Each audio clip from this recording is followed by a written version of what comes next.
Il jouait des chansons pour une jeune fille silencieuse, jour après jour, mais il n'aurait jamais pu prévoir que sa guitare, son ami de l'âme, deviendrait la clé pour débloquer quelque chose d'incroyable. C'était un après-midi d'été dans la ville animée de Los Angeles. La chaleur était intense, le soleil éclatant illuminant chaque coin de cette jungle de béton. Gabriel, un jeune musicien latino d'environ 25 ans, se réveilla dans sa modeste chambre improvisée dans un bâtiment abandonné où de nombreuses autres personnes sans abri trouvaient refuge. Le grondement de son estomac signalait le manque de nourriture. Le dernier repas décent semblait n'être qu'un lointain souvenir. Il se frotta les yeux, et ses cheveux ébouriffés tombèrent sur son visage. Sa barbe en désordre ajoutait à son apparence négligée, mais il y avait un charme indéniable dans ce visage fatigué. Ses yeux marrons ressemblaient à des portails vers une âme remplie d'intensité et de tristesse, chaque étincelle reflétant un poids semblant plus lourd que ce qu'un homme seul pouvait porter. Malgré tout, il se leva, déterminé, sachant qu'il avait une tâche à accomplir. Le jeune homme attrapa la guitare appuyée contre le mur. L'instrument était usé par le temps et une utilisation constante, mais il produisait encore une musique aussi belle qu'avant. Gabriel passa ses doigts sur les cordes, les ajustant une à une pour s'assurer qu'elles sonnaient parfaitement. Une fois satisfait, il fit ses adieux à ses compagnons sans abri et quitta le bâtiment abandonné avec sa guitare à la main.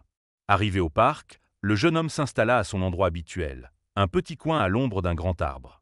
Il commença à jouer, la mélodie résonnant dans le parc, se mêlant au bruit de la ville. Les heures passèrent, mais l'argent dans son étui à guitare était désespérément peu. Il semblait que la chance n'était pas de son côté ce jour-là. Pourtant, il persista, jouant chanson après chanson, espérant que quelqu'un s'arrêterait pour l'écouter. Vers midi, il compta les pièces qu'il avait gagnées. C'était juste assez pour un hamburger et un soda. Bien que ce fût peu, c'était suffisant, et il en était reconnaissant.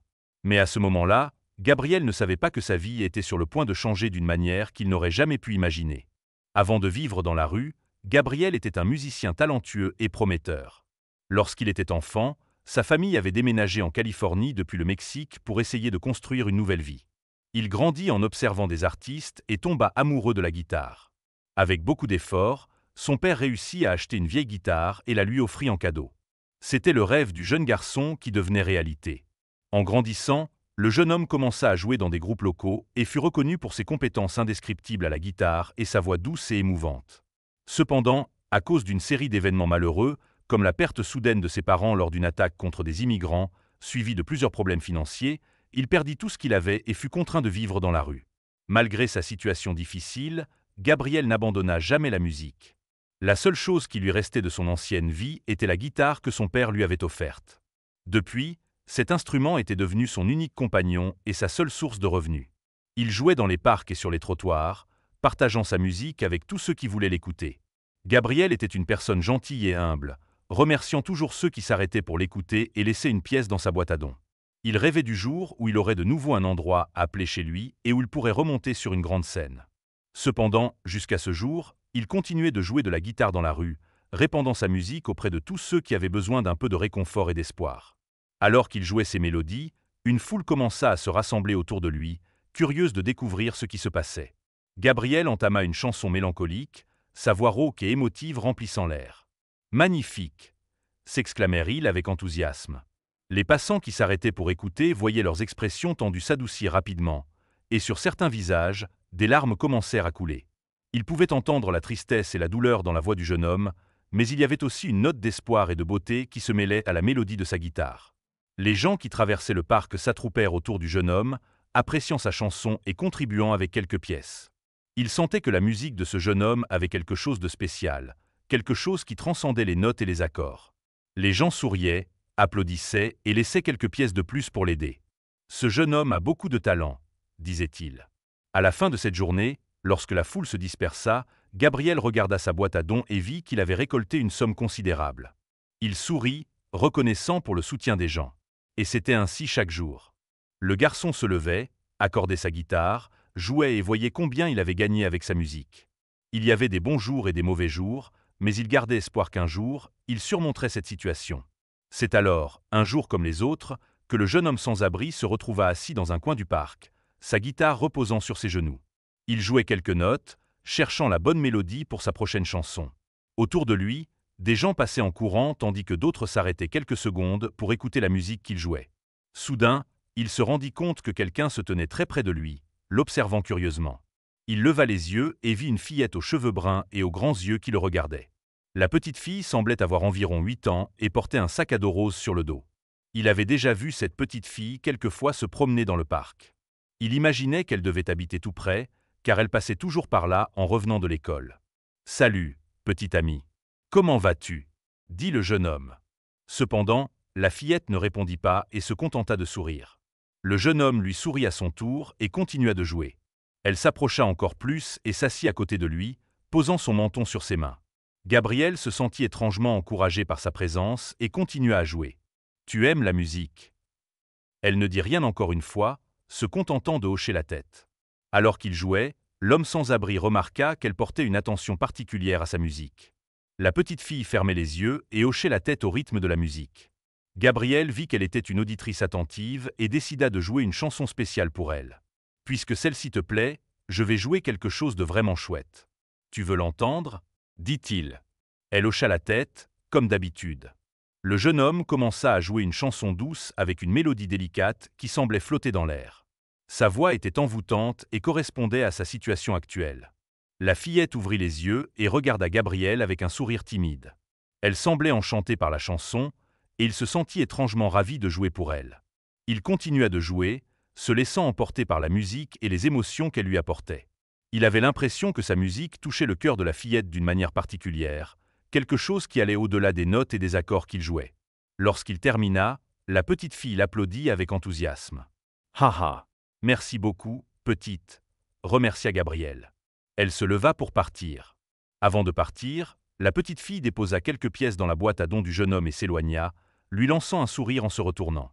Gabriel fut ému par sa présence et la remercia silencieusement d'avoir joué pour quelqu'un d'aussi spécial. Il se sentait très heureux d'avoir partagé sa musique avec elle, bien qu'il ressentît quelque chose d'étrange. Le lendemain, Gabriel retourna dans le même parc avec sa guitare, et à sa grande surprise, la fille était de nouveau là, l'attendant.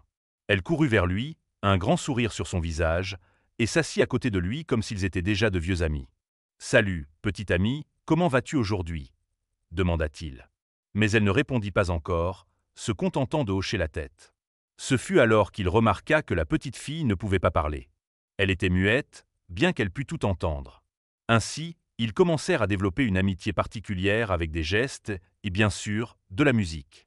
L'homme sans-abri était heureux de voir la fille revenir chaque jour et il jouait de belles chansons, certaines de ses chansons préférées, juste pour elle. La petite fille écoutait attentivement, secouant la tête au rythme de la chanson. Gabriel trouvait étrange que cette petite fille soit toujours seule, sans ses parents, et qu'elle portât toujours les mêmes vêtements. Une petite robe en dentelle et des chaussures noires fermées avec des collants. Pourtant, ils devinrent de bons amis. Ils passèrent beaucoup de temps ensemble, jouant de la guitare, et il lui raconta sa vie. Comment il aimait la musique et avait voulu apprendre à jouer de la guitare depuis qu'il était petit. Il lui raconta aussi comment il avait perdu sa famille et comment il s'était retrouvé à vivre dans la rue. La fille écoutait attentivement. Souvent, la petite pointait du doigt la guitare et souriait. Gabriel, sans comprendre beaucoup, disait simplement « Oui, c'est une guitare très spéciale ». Le jeune Gabriel trouva une joie inattendue dans la présence de la petite fille. Elle devint un phare dans sa vie, et sa musique acquit une signification encore plus profonde quand il jouait pour elle.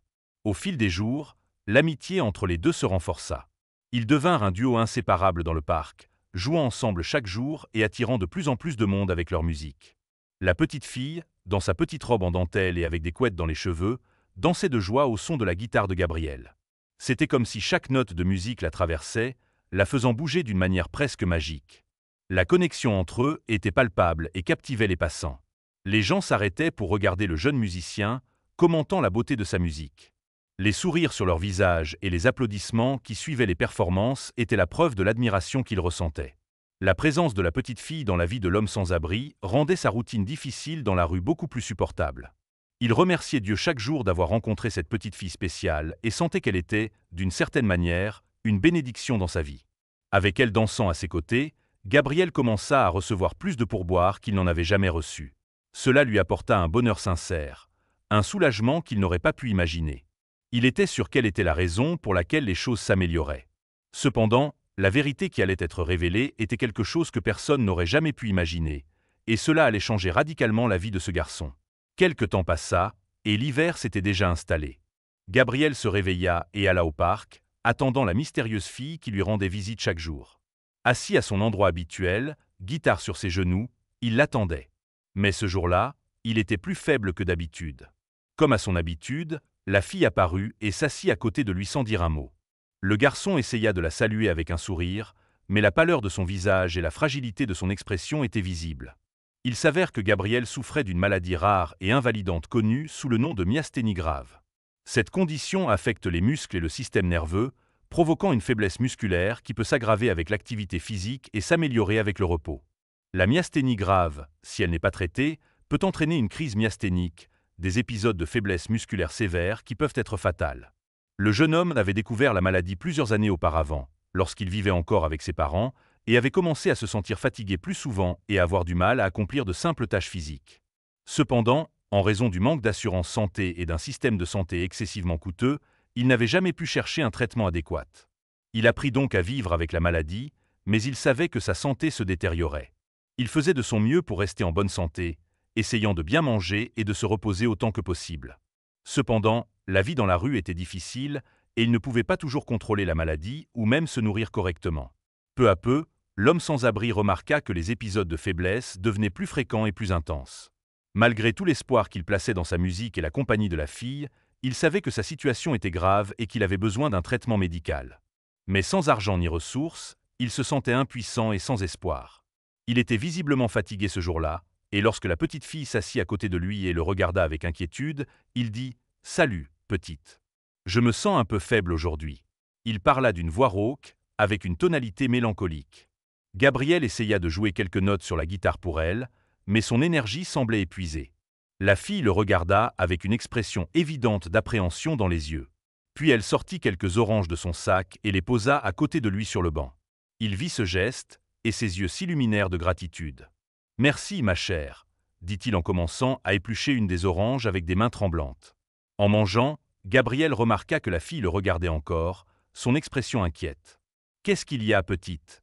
demanda-t-il. « Ne t'inquiète pas, d'accord ? Je vais bien.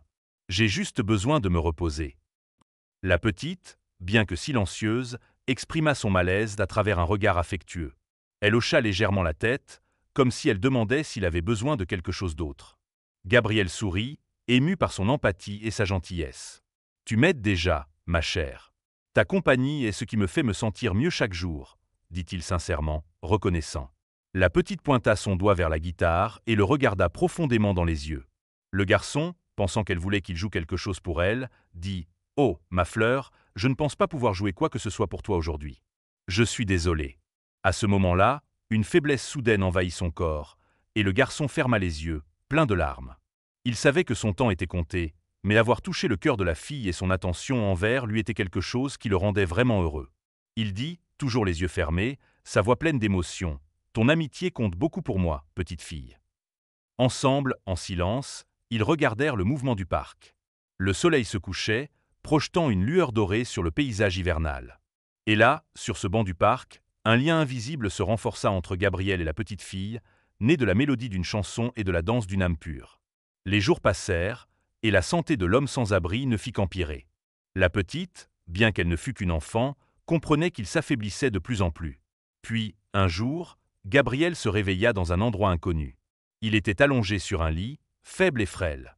L'inquiétude l'envahit lorsqu'il réalisa qu'il avait été emmené dans un refuge après s'être senti malade dans la rue et s'être évanoui. Ses pensées vagabondaient dans un mélange de peur et d'incertitude quant à son avenir. Il craignait que s'il ne pouvait pas aller mieux ou trouver une solution à ses problèmes de santé, il ne survivrait pas à la prochaine crise. « Que vais-je faire, mon Dieu ? Je ne peux pas continuer comme ça avec cette vie », pensa le pauvre homme tandis que les bénévoles s'occupaient de lui, administrant des médicaments et prodiguant les soins nécessaires. Gabrielle ne pouvait retenir ses larmes. Il se sentait vulnérable et impuissant, se demandant ce que serait la vie si tout était différent. L'espoir semblait s'éteindre au milieu des larmes qui coulaient de ses yeux. Il s'inquiétait aussi pour la petite fille. Elle arrivera, et elle ne me trouvera pas. Elle pensera que je suis parti, pauvre petite.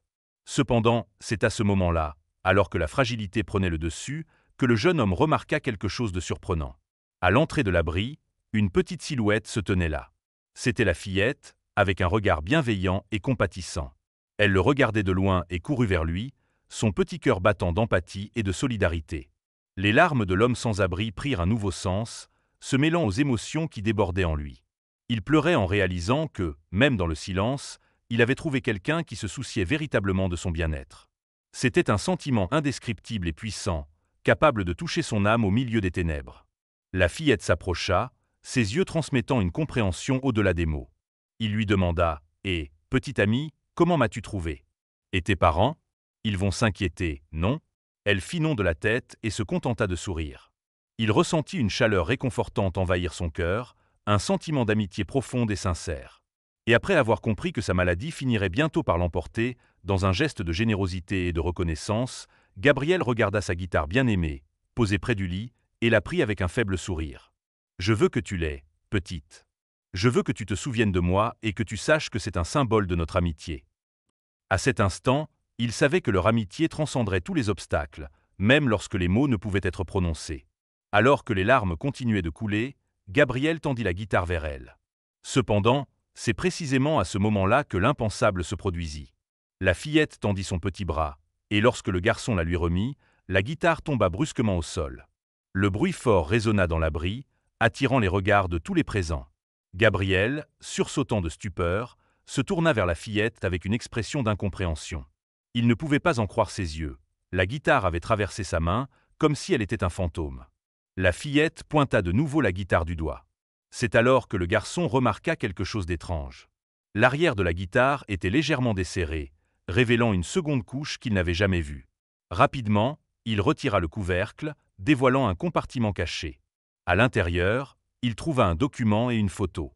Le document était un ancien certificat d'authenticité confirmant que la guitare était la première fabriquée par Antonio Torres Jurado, le célèbre créateur de la guitare moderne. Gabriel était stupéfait. Cette guitare, qu'il avait jouée pendant toutes ces années dans la rue, était un trésor inestimable. Elle devait valoir une fortune.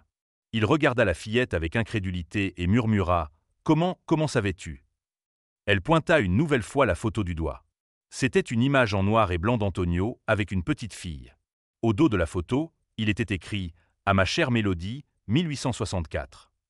C'était elle, la petite fille sur la photo. C'était la même fille qui était restée à ses côtés tout ce temps.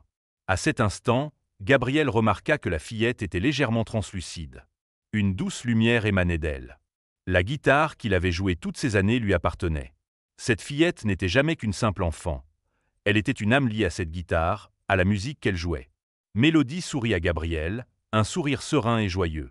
Elle se leva et, tout en souriant, commença à se dissiper doucement, disparaissant parmi les gens. Gabriel regarda, les larmes coulant sur ses joues. Jamais il n'aurait pu imaginer une telle fin. Après avoir retrouvé sa santé physique et mentale, le garçon apporta la guitare à un musée, où il fut confirmé qu'il s'agissait de la première guitare fabriquée par Antonio Torres Jurado. Ils lui proposèrent une somme inestimable pour cet instrument, une fortune qu'il n'aurait jamais rêvé d'avoir. Avec cela, Gabriel put obtenir le traitement dont il avait désespérément besoin pour sa maladie. Il acheta une maison, reconstruisit sa vie et, avec une partie de l'argent, ouvrit un magasin d'instruments de musique. Son amour pour la musique ne s'éteignit jamais. Il continua à jouer, chaque note, chaque mélodie, un hommage à ses parents qui lui avaient offert cette belle guitare et à la petite fille qui lui avait montré le chemin pour trouver son trésor. Si vous avez aimé l'histoire, la prochaine vidéo qui s'affiche sur votre écran vous touchera sûrement aussi. N'oubliez pas de vous abonner à la chaîne, de mettre un pouce en l'air et d'activer la cloche de notification pour ne manquer aucune de nos prochaines vidéos. Un gros bisou et à la prochaine histoire.